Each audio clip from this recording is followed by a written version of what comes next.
kita bikin strategi gitu kan. Strateginya harus A, B, C, D gitu ya. Inilah anggaplah ini tongkrongan online kita malam ini gitu.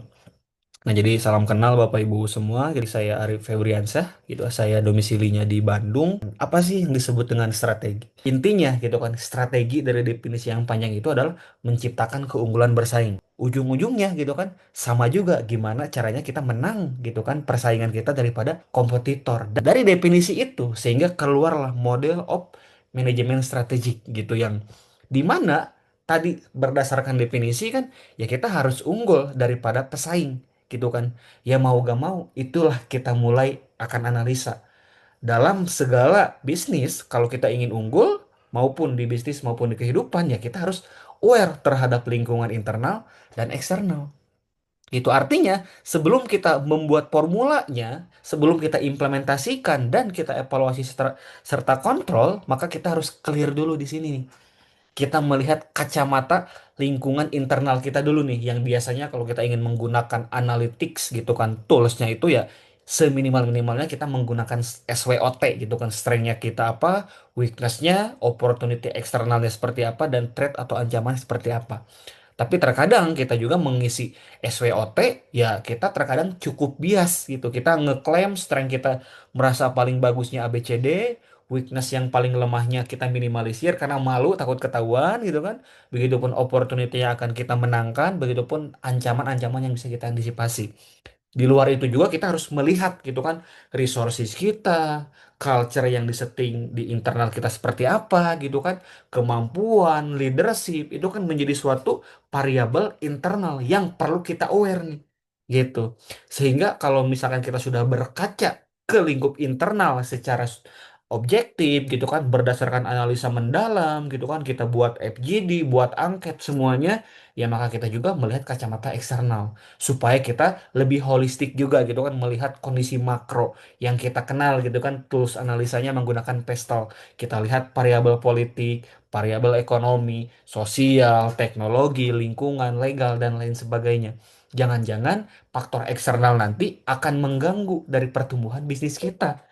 Terkadang kan mungkin kalau kita lari gitu kan 5 tahun ke belakang di tahun 2019 ke bawah gitu ya ya kita mungkin menjadi seorang pionir atau market leader gitu. Tapi di saat ada COVID 2020 tiba-tiba shutdown. Ya artinya yang dulunya menjadi digdaya ya sekarang malah hilang gitu kan ditelan bumi. Mana bukti konkretnya Kang? Ya kita lihatlah yang mungkin kalau kita generasi 90-an ke bawah gitu ya. Kita kan dulu kalau misalkan dimarahin emak kita ya oleh ibu kita biasanya apa sih? Ditanyain Tupperware tuh. Kalau zaman-zaman kuliah ya, zaman-zaman kita ngekos gitu kan.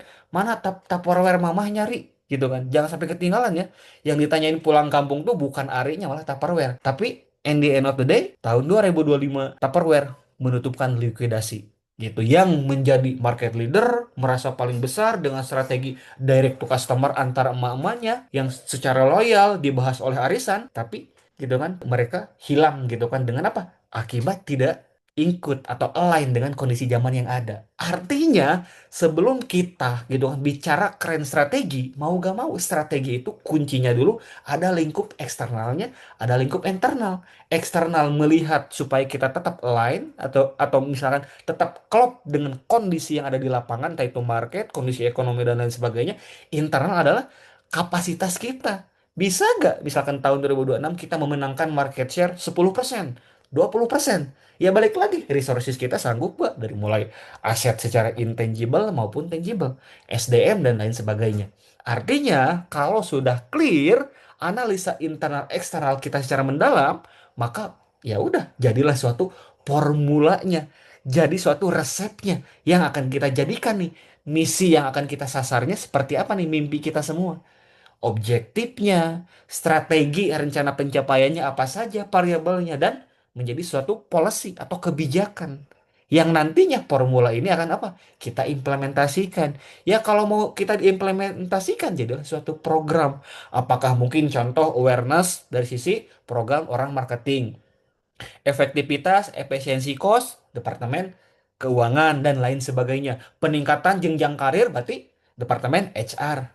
Ya, dalam implementasi itu kan menjadi program ya, program itu perlu dieksekusi menggunakan anggaran, meningkatkan awareness, ya kita harus Tahu dong, harus mungkin bayar billboard, bayar iklan televisi, bayar radio, cetak brosur, bayar KOL atau influencer, bayar ads, dan lain sebagainya. Menjadi suatu prosedur nih. Dan tentunya dalam strategi itu kan tidak baku dan tidak pakem, tidak fix. Artinya perlulah kita evaluasi serta kontrol. Ya kita balik lagi aja di tahun 2020. Kalau semua perusahaan gitu kan di tahun 2020 tidak aware terhadap internal dan eksternal, pasti udah shutdown juga seperti umumnya bisnis-bisnis konvensional.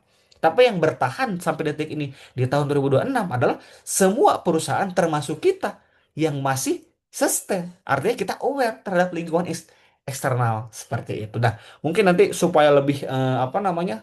Lebih konkret lagi dan mungkin supaya lebih tergambar lagi kan biasanya harus ada studi kasus atau contoh ya supaya kita bisa oh gini toh maksudnya. Mungkin sekarang kita gak akan ada bosannya gitu kan membahas suatu strategi ya supaya apa? Supaya kita berpikir secara holistik sistematis gitu. Kita coba anggaplah Bapak Ibu semua gitu kan yang ada gitu kan yang mendengar suara saya, kita semua ini adalah stakeholder gitu kan semua. Yang kita semua ini adalah bergerak di industri fashion gitu kan. Nama brandnya Ari ini. Yang di sini kita tuh akan menjual pakaian atau outfit gitu kan untuk anak-anak usia 0 artinya dari balita yang baru lahir hingga usia 12 tahun. Yang secara market kita menyasar siapa ya? Ibunya gitu kan. Milenial moms urban di Indonesia artinya emak-emak yang ada di lingkup urban perkotaan. Yang nantinya channel penjualan kita ya full online aja lah. Di e-commerce kita buat tokonya di Tokped, di Shopee, TikTok Shop, di website secara personal gitu kan. Di Instagramnya, di TikTok dan lain sebagainya. Inilah bisnis Bapak Ibu semua termasuk saya nih yang akan kita bahas gimana sih cara kita ngebedah dari mulai internalnya, formulanya, implementasinya hingga kita evaluasi serta kontrol. Gitu. Di sini clear ya. Oke, kita lihat nih. Karena tadi kan bisnis industrinya adalah passion. Kita lihat nih lingkungan sosialnya. Oke, di sini berdasarkan data-data sekunder yang kita pelajari gitu kan, yang kita lihat, yang kita analisa. Oke, di sini ada tren nih di lingkup lingkungan sosial, tren parenting gitu kan modern yang ibaratnya bahwa fashionable sejak bayi itu menjadi privilege gitu kan ya karena di sini menyasarnya emak-emak perkotaan gitu kan artinya bahwa apapun yang dipakai oleh seseorang itu kan adalah representatif gitu kan siapa orang tersebut gitu artinya tidak hanya apa yang dimakan atau dikonsumsi oleh mulut si anak-anak tersebut tapi pakaian adalah representatif itu siapa orang tuanya siapa ibunya siapa bapaknya di mana mereka bergaul jadi itulah yang ingin kita bangun, gitu kan yang ingin kita memberikan solusi untuk para mama milenial. Dan di situ juga kita lihat nih bahwa mulai aware karena orang-orang menengah ke atas tuh mereka gampang aware ya terhadap apa kualitas, kenyamanan gitu kan dari bahan bakunya dan lain sebagainya. Kita juga lihat nih kompetitor-kompetitor kita gitu kan di industri. Oke, di sini oke, pemain lama adalah persaingannya tinggi di sini brand lokal ada namanya Little Fairmos gitu kan, ada Livy, ada Velvet Junior gitu kan. Dan di sini juga e-commerce gitu kan serta media sosial menjadi kanal kita secara dominan untuk apa ya? Untuk kita mengkomunikasikan, mempromosikan gitu kan untuk mengakuisisi para segmen market emak-emak tadi. Artinya setelah kita melihat kacamata eksternal, ya kita lihat nih, tim kita sanggup gak? Siap gak? Oke, kita lihat nih struktur tim kita. Oke, di sini ada beberapa tim gitu kan yang terbatas. Ada orang desain, ada orang produksi, ada orang digital marketing, dan ada customer service atau admin. Dan kita juga menyeting culture nih kepada tim-tim internal kita dengan tetap fun atau menyenangkan, aman, serta fashionable. Karena kenapa ini menjadi culture yang kita setting? Karena kan lihat produk yang ingin kita development adalah apa?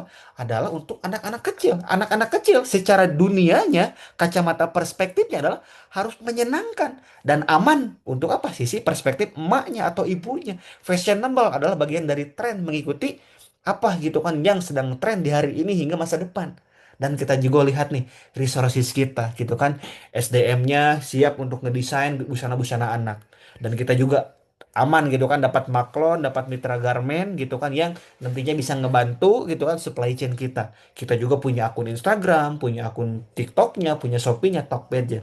Dan anggaplah kita udah menganalisa ini semua secara mendalam gitu kan menggunakan tools yang kita familiar SWOT-nya, kita undang konsultan, kita undang perwakilan customer untuk mengisi strength kitanya apa, weakness-nya, opportunity, threat-nya, pestle, porter, dan lain sebagainya. gitu. Anggaplah ini clear gitu kan, analisa lingkungan secara holistik, sistematis, dan komprehensif.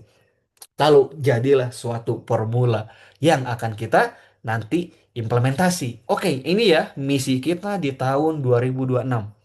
Menjadi brand lokal pilihan utama untuk outfit atau pakaian anak-anak usia 0 atau usia baru lahir hingga 12 tahun yang tetap modis, aman, dan nyaman.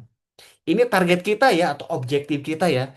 Kita jual tahun apa? Kita jual per 3 bulan atau per kuartal adalah kuantitinya sebanyak 15.000. Dan kita juga harus menjadi top 5 brand di aplikasi Shopee khususnya untuk kids fashion. Dan kita juga tahu dong namanya fashion itu kan pergerakannya cepat sekali nih. Maka kita harus development atau kembangkan 3 lini produk dalam setahun. Jadi secara by musim kita sesuaikan nih demand-nya atau permintaan customer-nya. Setelah clear misi dan objektif kita, buatlah strateginya. Untuk apa strateginya? Kita untuk memfokuskan kepada emak-emak atau ibu muda urban atau millennials mau bahasa kerennya. Nanti kita hajar nih pakai sosial media ads. Ada iklan di Facebook, ada iklan di Instagram. Kita juga hire juga atau kolaborasi nih dengan para parenting influencer gitu kan, para gitu kan konten kreator yang berfokus di parenting gitu. Dan apa nih yang menjadi signature gitu kan, yang menjadi otentiknya produk kita. Oke, di sini kaos kita atau baju kita atau outfit kita harus benar-benar bisa menjamin antibakteri. Dan nanti juga kita akan ada series baju anak motif lokal. Gitu kan, maupun kartun, maupun culture budaya Indonesia, everything lah. Gitu. Dan strategi kita untuk menjaga retention supaya orang-orang yang udah beli brandnya Ari, emak-emak itu kita jaga supaya mereka ada repurchase atau membeli lagi. Maka bangunlah loyalitas. Kita buat namanya ARN Mom Clubs. Di sana mereka harus ikut members, dapat reward program, poinnya bisa ditukerin untuk beli baju lagi. Nanti akan ada mungkin yoga, mungkin arisan, mungkin vedel, apapun lah gitu kan program-program yang kita masukkan di membership ANM Moms gitu. Sehingga jadilah policy atau kebijakan. Di sini kebijakannya ingat ya, semuanya harus aware ke sini. Semua bahan wajib bersertifikasi aman untuk anak. Karena kita benar-benar sudah declare di awal bahwa aman menjadi prioritas, bukan bullshit, bukan omong kosong, bukan overclaim gitu. Karena kan udah jadi policy harus ikuti peraturan administratifnya. Kita juga benar-benar harus pas respon. Semua DM, semua WA gitu kan. Pokoknya harus dibalas secara real time. Terkadang kan kita, coba aja Bapak Ibu testing hari ini. DM semua atau mungkin beberapa untuk ngetes aja brand-brand gitu kan atau produk-produk yang kita ingin menanyakan ready gak Om atau ready gak Kak barang ini? Seberapa banyak yang mereka bisa real time ngebalas. Ya hari ini dengan adanya AI kan kita bisa leverage untuk bisa real time membalas itu semua. Kita setting algoritmanya, kita setting promptnya supaya gaya stylenya menyesuaikan audiens. Gitu. Artinya kan sangat possible, tidak mengada-ngada. Dan di sini nih, kalau nanti bisnis model kita gitu kan bukan hanya direct to customer, ada B2B-nya yang disebut dengan reseller, kita benar-benar harus UMKM friendly. Kita juga ingin ngebantu nih para emak-emak ingin dapat passive income atau bisnis sampingan gitu kan dari produk-produk Ari brand ini gitu. Nanti kita kasih harga yang cincai lah supaya mereka juga dapat marginnya cukup oke lah gitu. Dan nanti ini semua kita monitoring nih menggunakan balance scorecard mungkin atau mungkin untuk target-target besar biasanya menggunakan OKR atau Objective Key Result gitu. Jadilah ya udah kan kita udah buat analisa lingkungannya, kita sudah buat rumus tadi yang disebut dengan formulasi strategi, tinggal apa? Ya tinggal implementasi. Jadilah program. Oke, orang marketing siap ya, ini campaign digital kita.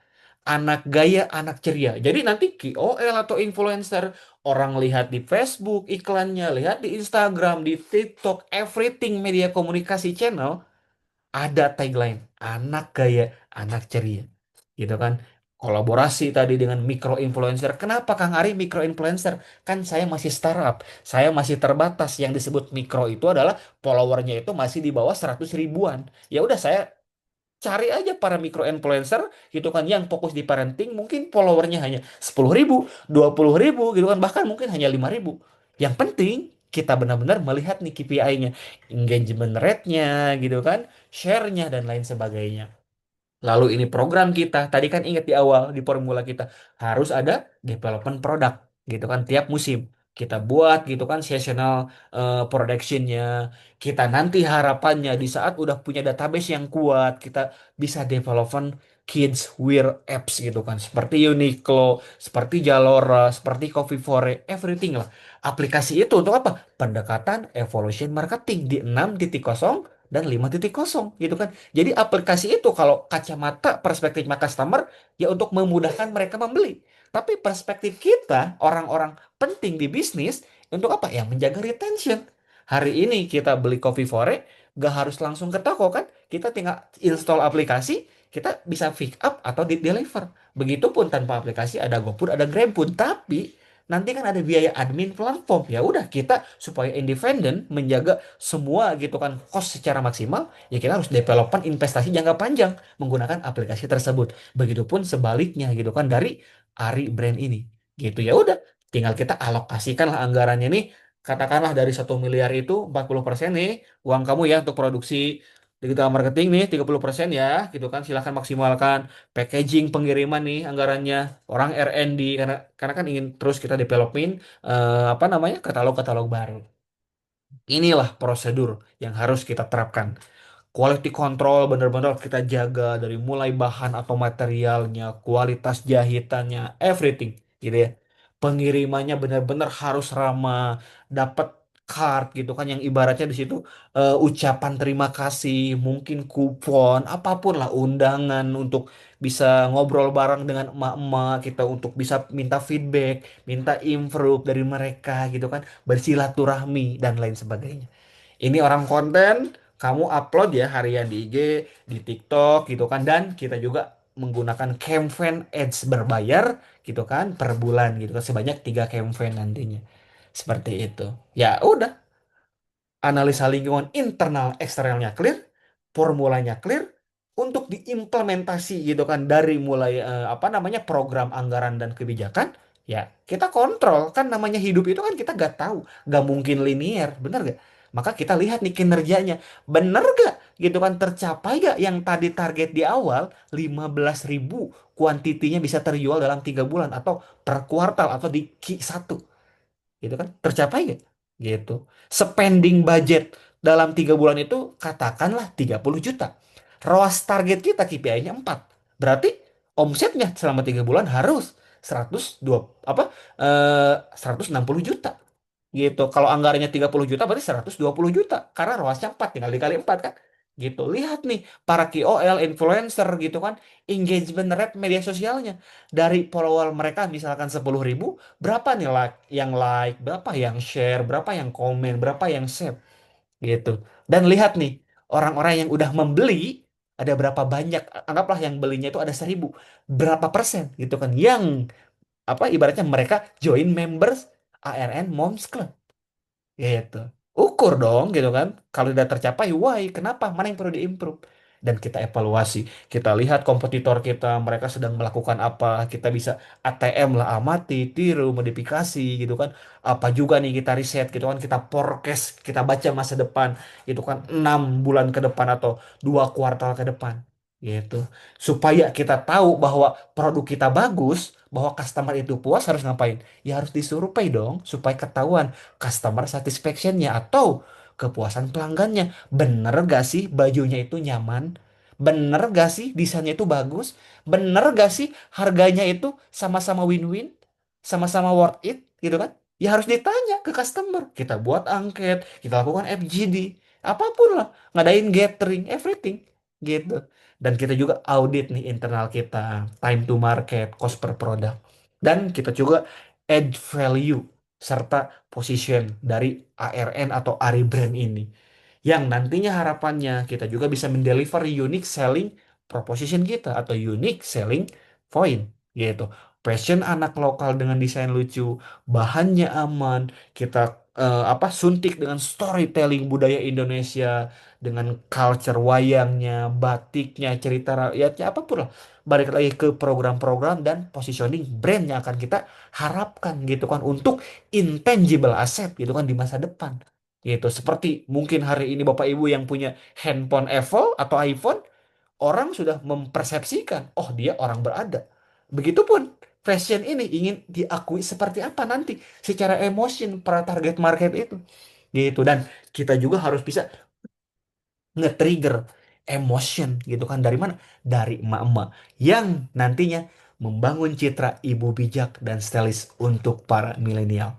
Gitu bahwa bijak itu bukan berarti dia hanya bisa benar-benar memastikan apa yang dimakan anak-anaknya, menjaga kesehatan 4 sehat 5 sempurnanya, tapi apa yang dia pakai gitu kan. Karena itu bagian dari representasi siapa ibunya, siapa bapaknya dan masa depan anaknya. Gitu. Jadi mungkin ini yang ingin saya share, saya ingin pancing Bapak Ibu semua untuk kita elaborasi bareng-bareng gitu kan, supaya apa? Supaya ya bisnis itu semakin tajam pengetahuan, semakin kita berani kan mengeksekusi bisnis menjadi aksi nyata gitu. Bukan hanya secara teoritis yang itu semua hanya mungkin bagus di Canva, bagus di PPT atau slide. Gitu. Bapak Ibu merasa kurang cukup gitu kan penjelasan ini, kebetulan di tanggal 25 hari Minggu saya juga ada workshop. Silahkan monggo kalau tertarik ikut atau mungkin Bapak Ibu semua yang juga ingin dibantu oleh saya dibuatkan bisnis plan dari nol, monggo tinggal kontak saja atau di develop, di manage digital asetnya, marketingnya semua, silahkan saja.